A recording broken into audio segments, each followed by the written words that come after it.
3. دیکھیں کتنے افسوس کی بات ہے، اس وقت رات کے تقریباً کیا ٹائم ہو رہا ہے علی رضا بھائی؟ 4-5 بج رہے ہوں گے. 4 بج رہے ہوں گے رات کے اس وقت. اور یہ اس وقت یہاں کہاں سے آ رہے ہیں آپ میرے پاس؟ گلشن تھانے اور اس کے بعد صاحب یہ جو ایڈی سینٹر ہے اس کے بعد یہ سارا معاملہ ہوا ہے. کسی شادی بیاہ سے تو نہیں آ رہے نا؟ یقینی طور پہ نہیں. ایک نوجوان کی میت اس کے شہر بھجوا کے آ رہے ہیں. بالکل ایسے ہی. اس نے اپنے اوپر تیل چھڑک کے آگ لگا لی، کس لیے؟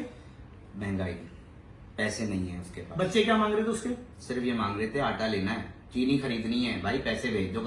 اس کراچی میں تم اتنے عرصے سے کام کر رہے ہو، جاب کر رہے ہو، کیا بیچ کر رہے ہو؟ ریڑھی پہ جوتے بیچتا تھا وہ پٹھان. چھوٹا موٹا صحافی نہیں ہے، چھوٹا موٹا علی رضا نام ہے، کراچی کا ایسا رپورٹر ہے کہ جس کی کوئی انتہا نہیں.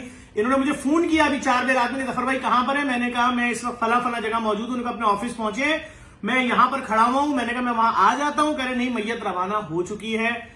2 سے 3 گھنٹے پہلے خبر آئی کراچی میں ایک شخص نے اپنے اوپر جو ٹھیلا لگاتا تھا جوتوں کا، اس کی فیملی نے اس سے بولا کہ تمہارے بچے بھوکے ہیں، آٹے کے تو پیسے بھیج دو. پہلے ہی مخروص تھا وہ، کسی سے 1000 روپے، کسی سے 2000 روپے، کسی سے 4000 روپے. اتنا ہی قرضہ تھا نا. بالکل ایسے. کوئی بینک تو نہیں لوٹے تو اس نے بینکوں سے قرضہ تو نہیں لیتا، اربوں روپے کھربوں روپے. بالکل. اتنا قرضہ لینے کے بعد جب وہ شخص، ان لوگوں نے تقاضا کیا اپنے 1000 روپے واپس کرنے کا کہ ہمارے 1000 روپے واپس کر دو، 2000 روپے واپس کر دو. اور پیچھے سے بچوں نے بولا کہ ابو ہم بھوکے ہیں، آٹے کے پیسے تو بھیج دے. تو اس نے کیا کیا پھر بھائی؟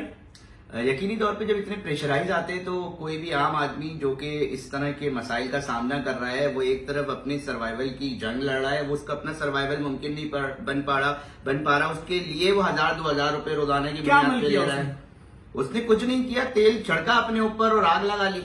لاش جو ہے وہ 100% جو ہے جھلس گئی. آپ نے دیکھا؟ جی ہاں بالکل یقینی. بہت 25 سال کا نوجوان اپنے بچوں کی خوشیاں نہیں دیکھ سکا. ایک 25 سال کا جوان اب قبر میں جائے گا.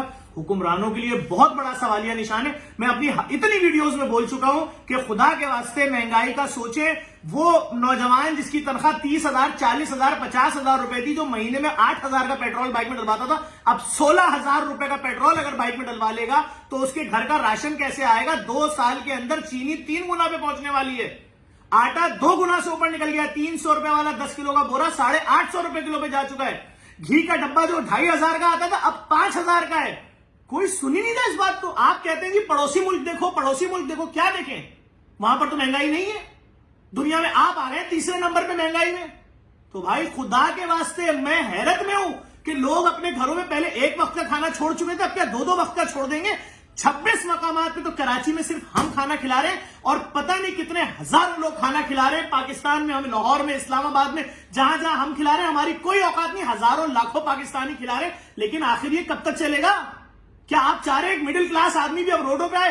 حیرت کا مقام ہے، ہر دوسرا میسج یہ آ رہا ہے کہ ایک جاننے والے ہیں، ان کے والد صاحب کی نوکری چلی گئی ہے اور مالک مکان نے دھکے دے کے نکال دیا ہے. ہر بندہ ٹیگ کر رہا ہے.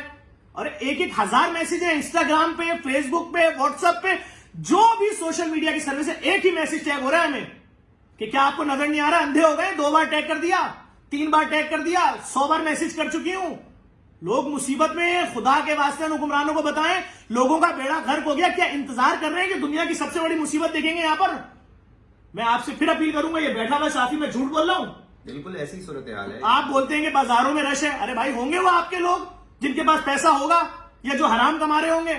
یہاں لوگوں کے پاس کھانے کو پیسہ نہیں ہے. آپ پیٹرول کا ریٹ بڑھائے جا رہے ہیں، اور 1-2 روپے 4 آنے 8 آنے نہیں، 8 روپے 10 روپے ہر دوسرے تیسرے دن. جا کے دیکھیں لوگوں کے گھروں میں کتنے بل آ رہے ہیں یوٹیلیٹیز کے، دنگ رہ جائیں گے. افسوس کا مقام ہے، کچھ نہیں کہہ سکتے. بتا دوں جب وہ اس کے لوائقین اس وقت گلشن تھانے موجود تھے، راداری لے رہے تھے جو قانونی کاغذ، ادھر اس بندے نے بولا یہ بات کہ بھائی میرا ایک بندہ نہیں ہے.